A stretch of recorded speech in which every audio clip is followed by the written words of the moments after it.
Pentagon Pete Hegseth has had part of his travel budget frozen by a bipartisan delegation in the United States Senate over his refusal to come and answer questions about two very important war crime issues.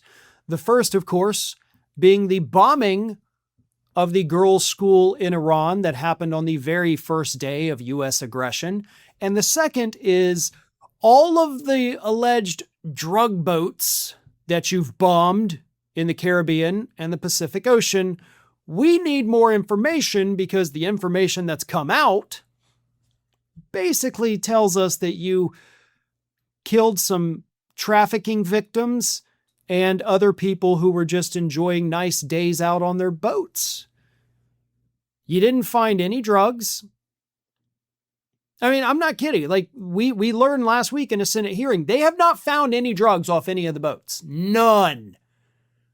206 people are dead, including those from Hegseth's double tap stripe, which is 100% a war crime.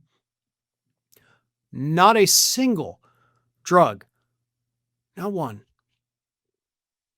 Lots of civilians, lots of victims, no drugs.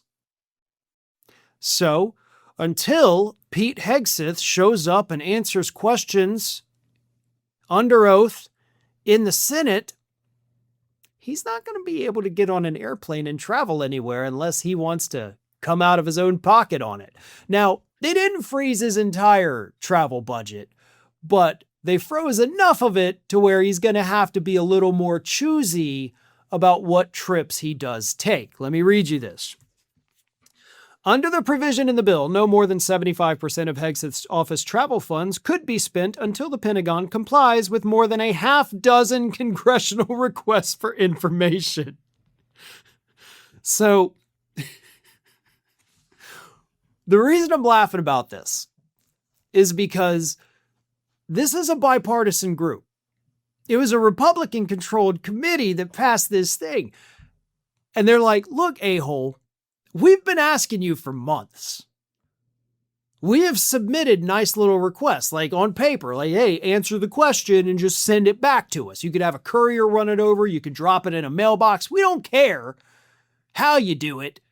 We just want answers, right? You're supposed to be, quote, the most transparent administration in history.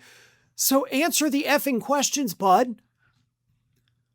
And more than half a dozen times, the Pentagon's been like, yeah, we're not going to do that. Not happening. Go kick rocks, United States Senate.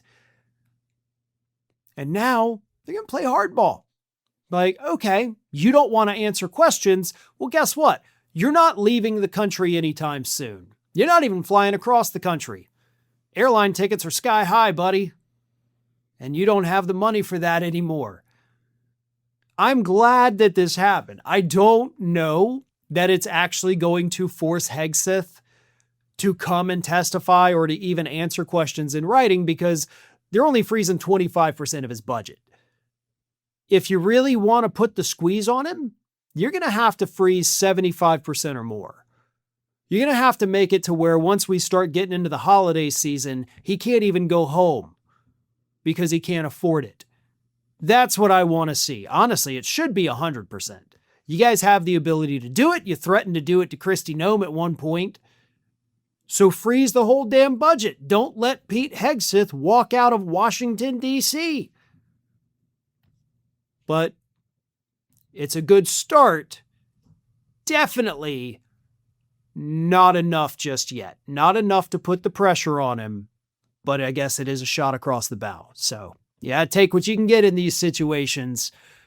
And it's a start at the very least. Thanks for watching. And if you are not already subscribed to the channel, please do so. And do not forget to like and comment and share widely among your friends.